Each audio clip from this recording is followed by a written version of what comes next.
Brought to you by 5paisa.com. Investing made easy and rewarding. Download the app now. नमस्कार, आप देख रहे हैं बेस तक। मैं हूं रजत देवगन। एक और बिकवाली वाला दिन और ताबड़तोड़ बिकवाली इंडियन मार्केट्स में आज के सत्र में भी देखने को मिली। देखिए, जैसे कि अंदेशा था कि यूएस मार्केट्स की क्लोजिंग वीक रहेगी, बिल्कुल उसी तर्ज पे यूएस मार्केट्स में कल के सत्र में हुई ट्रेडिंग और खराब क्लोजिंग थी डाउ जोन्स और नैस्डैक की। इसके अलावा जब एसजीएक्स निफ्टी आज सुबह इशारा दे रहा था कि हो सकता है कि 50-60 अंकों के आसपास की ही गिरावट देखने को मिली और एक गिरावट 18,000 के आसपास आके थम जाए, लेकिन वैसा हुआ नहीं। शुरुआती 1 घंटे में ही हमने 18,000 के लेवल को तोड़ दिया और क्या ताबड़तोड़ बिकवाली। उसके बाद जो सेलिंग ऑर्डर्स हुए हैं 18,300, 18,200, 18,100, 18,000, तमाम स्ट्राइक्स पे डेरिवेटिव डेटा के हिसाब से मंदड़िए हावी होते हुए नजर आए। बहुत ज्यादा मंदी की पोजीशंस आज के सत्र में खुलती हुई नजर आई हैं। कल 195 अंक टूटे थे निफ्टी पे, आज के सत्र में 174 अंक गिरकर क्लोजिंग हुई है 17,938 के लेवल पे निफ्टी की। आज के दिन का लो है निफ्टी पे 17,884। निफ्टी बैंक ये आउट परफॉर्म कर रहा है। अगर आप निफ्टी की बात करें तो गिरावट में भी उतनी बड़ी परसेंटेज के लिहाज से गिरावट नहीं थी आज जितनी निफ्टी पे देखने को मिल रही थी। 168 पॉइंट की गिरावट आज के सत्र में। कल मात्र 5 अंकों की गिरावट के साथ निफ्टी बैंक बंद हुआ था।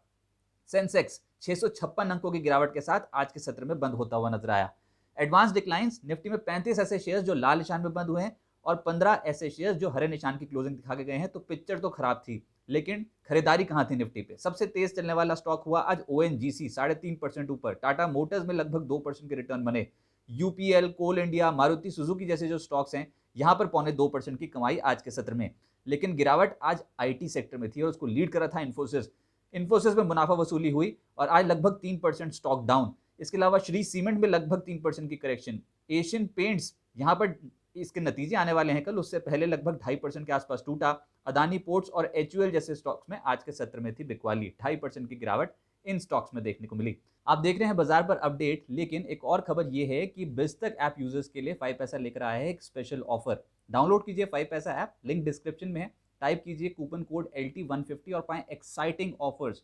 तो देर मत कीजिए, अपनी इन्वेस्टमेंट जर्नी की शुरुआत कीजिए। इक्विटी, म्यूचुअल फंड्स और आईपीओ में निवेश कीजिए 5 पैसा ऐप के जरिए। सेक्टर स्पेसिफिक गेमिंग और एंटरटेनमेंट से जुड़ी कंपनी आज रडार पर आ गई और खबर यहां पर ये कि माइक्रोसॉफ्ट, जो कि दुनिया की दिग्गज आईटी मेजर है, उसने एक्टिविजन ब्लिजार्ड, जो कि एक वीडियो गेम बनाने वाली कंपनी है, उसको 68.7 बिलियन यूएस डॉलर में खरीद लिया है। 68.7 बिलियन यूएस डॉलर्स, यानी कि इंडियन करेंसी के हिसाब से 5 लाख करोड़ रुपए से ज्यादा की value.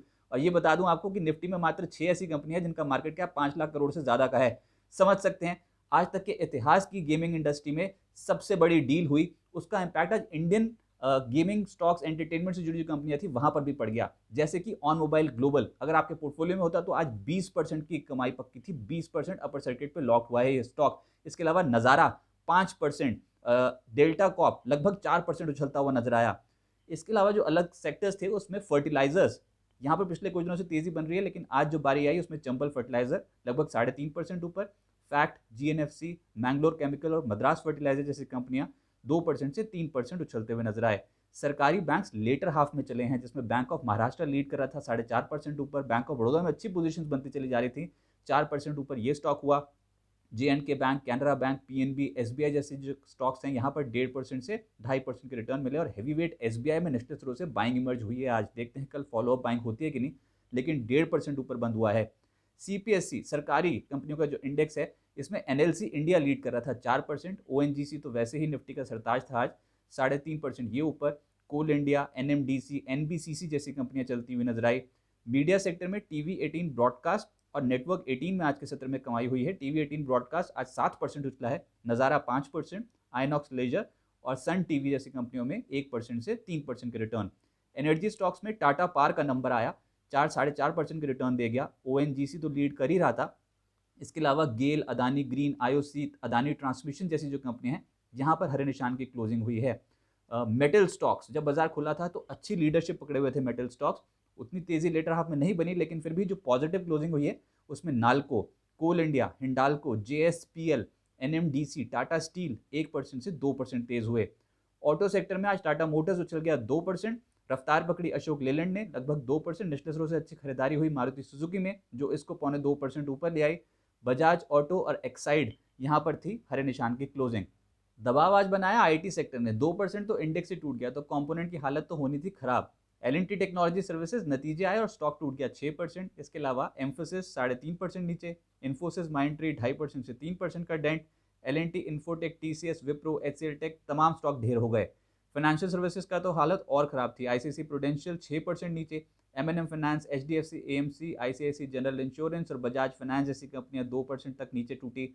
HDFC life, Kotak bank और HDFC भी यहाँ पर भी आज प्रेशर देखने को मिला। FMCG में HUL जिसके नतीजे कल आने हैं, आज 2.5% टूट गया। Nestle, Emami, Tata consumer, Colgate और UBL भी गिरावट की लिस्ट में टॉप लिस्ट पे हैं।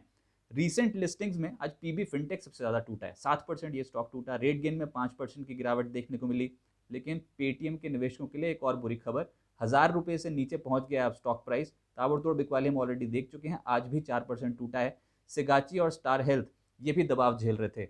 मिड कैप गेनर्स में कमाल कर गया आज HSIL, लगभग 17.5% का उछाल स्टॉक में देखने को मिला। दिलीप बिल्डकॉन एक और कंपनी थी जो गिरते बाजार में चल रही थी, निचले स्तरों से पलट गया इनफैक्ट ये, और 11.5% ऊपर क्लोजिंग हुई है। टाटा एलेक्सी और DCM श्रीराम के नतीजे आए थे, इंपैक्ट देखने को मिला 7% से 9.5% ऊपर, और HSCL में भी लगभग 7.5% की कमाई हुई। एस्टेक, शोभा और यूनिकिम ये कुछ ऐसी कंपनियां हैं जो 6% से ज़्यादा चढ़ी हैं गिरते बाजार में। और एलगी इक्विपमेंट, रेलिगियर, जैकॉब और गुजरात एल्कलीज में भी 5% से 6% का उछाल देखने को मिला। Results impact obviously Tata Alexei और DCM श्रीराम में बहुत तगड़ी खरीदारी थी लोअर लेवल से, लेकिन CCL प्रोडक्ट्स यहाँ पर भी 1.5% का उछाल था। बाजार में नतीजे आए थे इसके, गिरावट झेल रहे थे नतीजों के बाद Trident, just dial, L&T technology services, Bajaj finance और ICICI प्रू। 52 हफ्ते का उच्चतम स्तर आज गिरते बाजार में कई कंपनियों ने छुआ है, जिसमें Adani Green, Chambal Fertiliser, Elgi Equipment, Lakshmi Machine Works, Raymond, Sobha, Tata Alexei और ट्रेंड जैसी कंपनियां शामिल हैं। अब आगे क्या होगा देखिए, ऑलरेडी बिकवाली तो हो चुकी है, लेकिन अब रिजल्ट देखिए कितना हेवी रिजल्ट्स अब आने वाले समय में हम फोकस में कर रहे हैं। कल के सत्र में Asian paints, Bajaj Finserv, Biocon, HUL, Havells ये तो दिग्गज कंपनियां हैं ही जो अपने नतीजे पेश करने जा रही हैं। साथ ही साथ Century Textile, Concor, Mphasis, Persistent, Sasken, PNB Housing और Reliance Industrial Infra mid cap category में अपने नतीजे पेश करेंगी। तो रिजल्ट हेवी दिन रहने वाला है। वीकली बेसिस पे ताबड़तोड़ बिकवाली हमने आती देखी। कहाँ हम बात कर रहे थे ऑल टाइम हाई लेवल्स की, और कहाँ अब हम 18,000 के लेवल को भी संभाल नहीं पा रहे हैं। इस हफ्ते अगर 18,350 से गने तो ये जो क्लोजिंग हुई है निफ्टी की, ये लगभग 412 अंक टूट कर हुई है, और ये 2 दिनों में ही हमने हायर लेवल से 412 अंक तोड़ दिए। तो निफ्टी में कोई भी सपोर्ट लेवल इस समय कामकाज नहीं कर रहा है। अब देखते हैं कि बाजार असली सपोर्ट कहाँ पर लेगा। लेटर हाफ में बाजार बंद होते होते कहीं ना कहीं इशारा तो दे रहा था कि हो सकता है कि 17,850, 17,900 के आसपास एक सपोर्ट जोन बन जाए, लेकिन कन्विक्शन के साथ ये बिल्कुल नहीं कहा जा सकता, क्योंकि डेरिवेटिव पोजीशन इस सीरीज में बहुत ज़्यादा नेगेटिव बनी है। अब सपोर्ट और रेजिस्टेंस लेवल्स आप नोट कर लीजिए। रेजिस्टेंस के तौर पे 17,990 और 18,055 ये एक रेजिस्टेंस का काम कर सकता है। इनफैक्ट ये 18,000, 18,100 को ही निकालना बहुत बड़ी चुनौती हो जाएगी अब तो। सपोर्ट के तौर पे 17,855 और 17,790, अगर ये जोन्स बचा गए तो ठीक, नहीं तो बिकवाली थोड़ी और हावी होती हुई नजर आ सकती है। मेजर सपोर्ट लेवल्स यहाँ पर ब्रीच हुए हैं। उम्मीद करते हैं कि 17,850, 17,900 के लेवल्स हम बचा लें किसी तरीके से, और एक पुल बैक इंडियन मार्केट्स पे देखने को मिले। लेकिन हाँ, जब तक कन्विंसिंगली 18,000, 18,100 को ही क्रॉस नहीं करते, तो अब अगली बड़ी रैली की उम्मीद करना थोड़ा सा डिफिकल्ट हो जाएगा। तो 18,000, 18,100 को कन्विंसिंगली क्रॉस करना इंडियन मार्केट्स के लिए बहुत ज़्यादा जरूरी है।